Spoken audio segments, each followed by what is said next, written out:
Romans chapter 15 and verse 4. For whatsoever things were written aforetime were written for our learning, that we through patience and comfort of the scriptures might have hope. First and foremost, I'd like to give all honor and glory to Yahweh Bahasham, Yahweh Shai Bahasham, Racha Kodash. Double honors to the elders and the apostles of the great millstone. Salutations to all the Icon, pushing his word with true sincerity and with charity.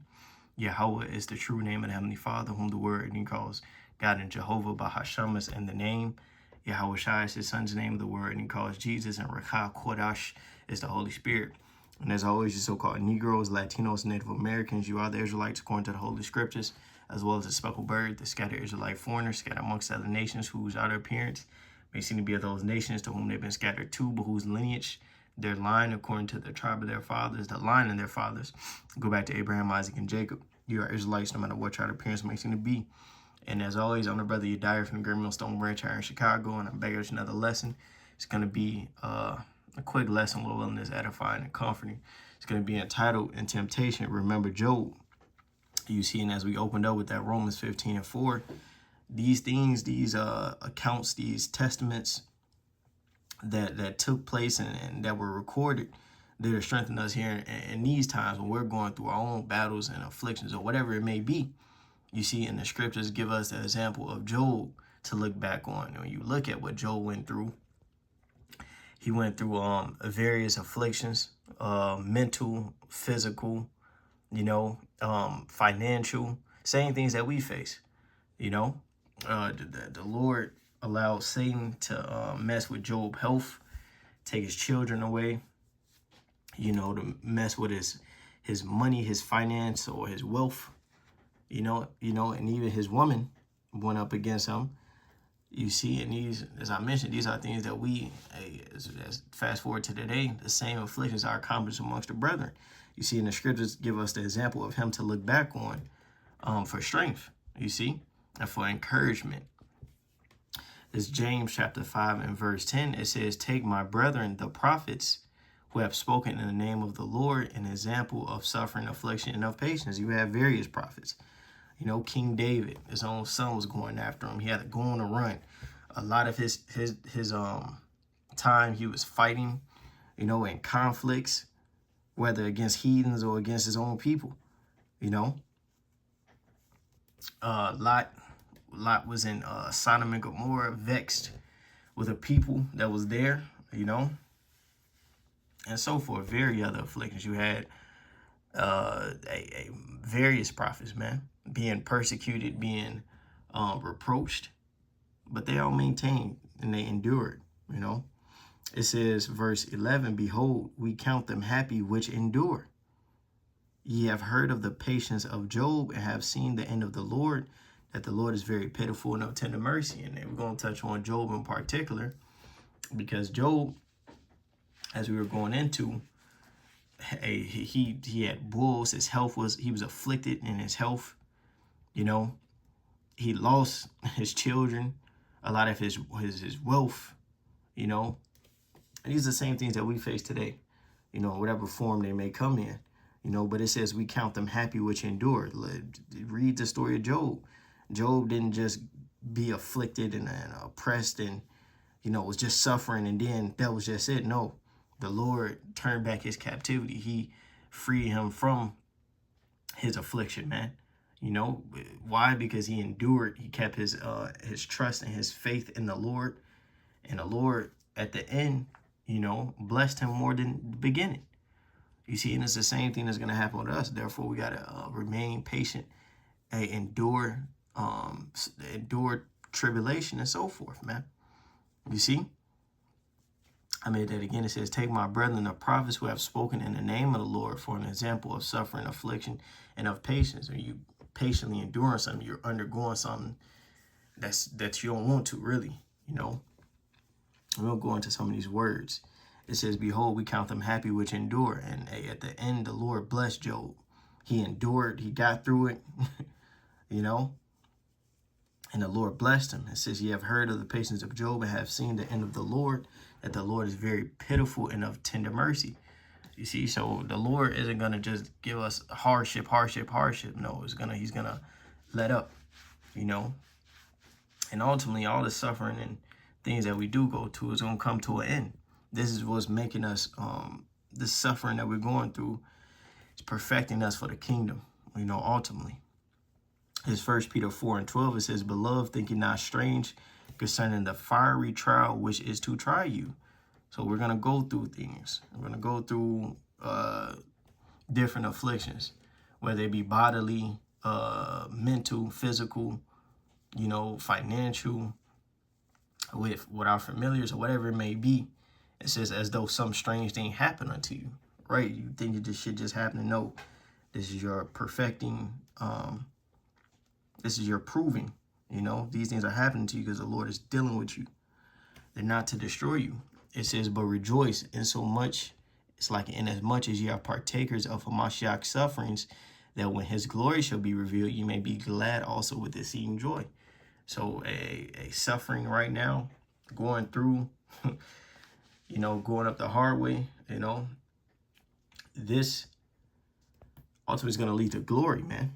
It don't feel good at the moment when you're going through it, but ultimately this is going to lead to the glory. You see, this 1 Peter 1:6, it says, "Wherein ye greatly rejoice, though now for a season, if need be, ye are in heaviness through manifold temptations." You're going to go through different trials, different afflictions, different temptations.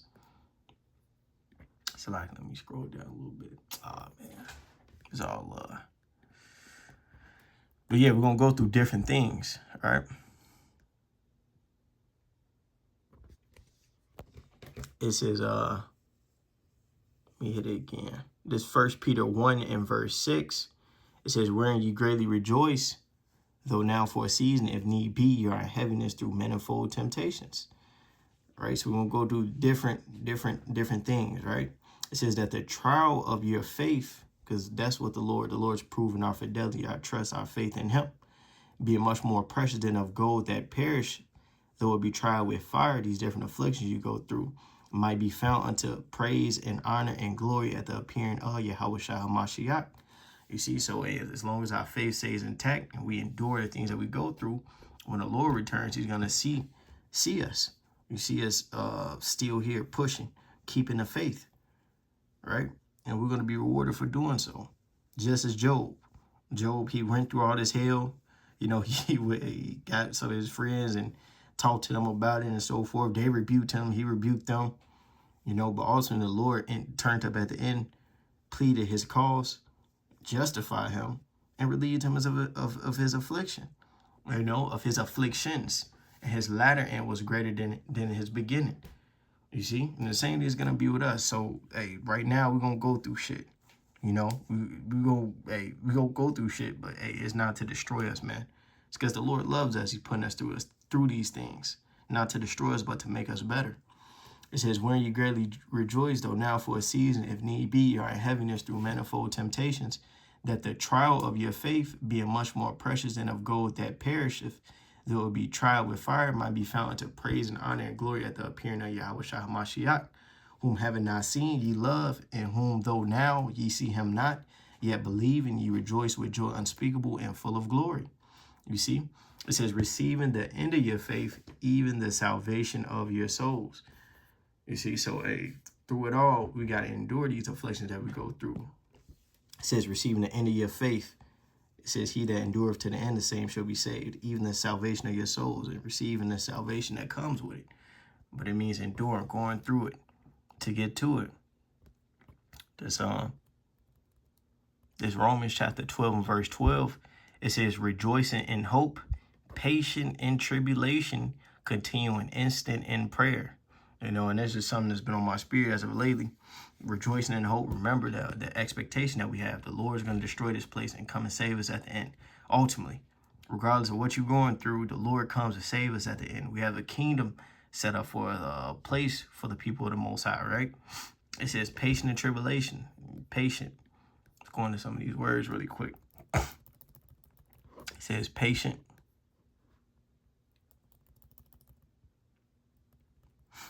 To remain, to persevere under misfortunes and trials, to hold fast to one's faith in Hamashiach. So persevere, man. You know, so you'll go through different misfortunes and trials. You know, trials, hey, for Job, if he was just looking at it in the flesh, he's like, oh, damn, I lost my kids. Oh, damn, I lost my money. Oh, damn, I lost my health, right? But really, that, you know, that was his proving. It says, under misfortunes and trials, to hold fast to one's faith in Hamashiach. You know, and us, we're going to go through different things. You know, Satan is going to go and mess with this and mess this up, ultimately try and overthrow our faith. But we must remain, persevere through it, remain steadfast, you know.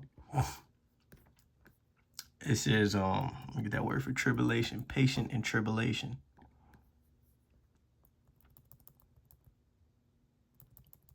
It says tribulation, it says pressing together, pressure. You know, it says metaphor for oppression, affliction, tribulation, distress, and straits.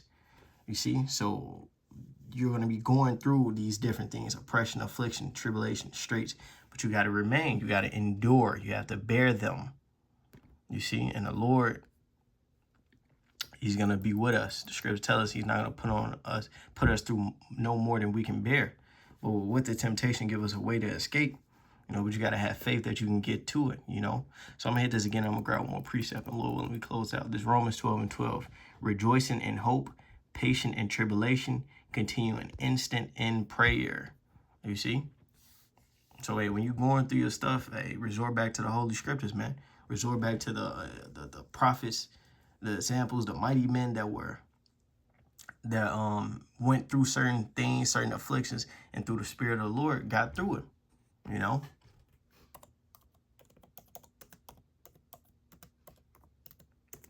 Got his precept. It's Job 42.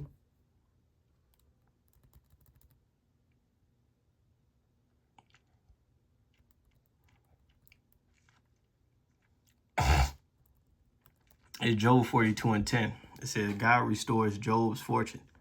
You know, and the story of Job represents our story as a nation and individually, you know. It's Job 42:10. And Yahweh turned the captivity of Job when he prayed for his friends. Also, Yahweh gave Job twice as much as he had before. And the scriptures tell you that the suffering in this present time is not compared for the glory that shall be revealed in us. It says this light, how's it written? A light affliction working for us a far more exceeding eternal weight of glory, roughly paraphrasing, right? It says, then came there unto him all his brethren, all his sisters, and all they that had been his acquaintance before, and did eat bread with him in his house. And they bemoaned him and comforted him over all the evil that the Lord had brought upon him. Every man also gave him a piece of money, and everyone an earring of gold. It says, so the Lord blessed the latter end of Job more than his beginning. You see? So the Lord allowed Satan to put Job through hell, but ultimately, you know, Job, he passed his test. You know, he remained faithful to the Most High. He kept his integrity, right? He didn't curse the Most High. And the Lord, he eased him of his afflictions, man, and blessed him. Same thing the Lord's going to do for us. It says, so the Lord blessed the latter end of Job more than his beginning, for he had 14,000 sheep and 6,000 camels and 1,000 yoke of oxen and 1,000 she-asses. And that's a lot of wealth. He had also 7 sons and 3 daughters. He got his children back. He got his wealth back. He got his children back, right? It says, he came and named the first Jemina, and the name of the second Keziah, and the name of the third Karen Hoopich. In all the land there were no women found so as fair as the daughters of Job, and their father gave them inheritance among their brethren.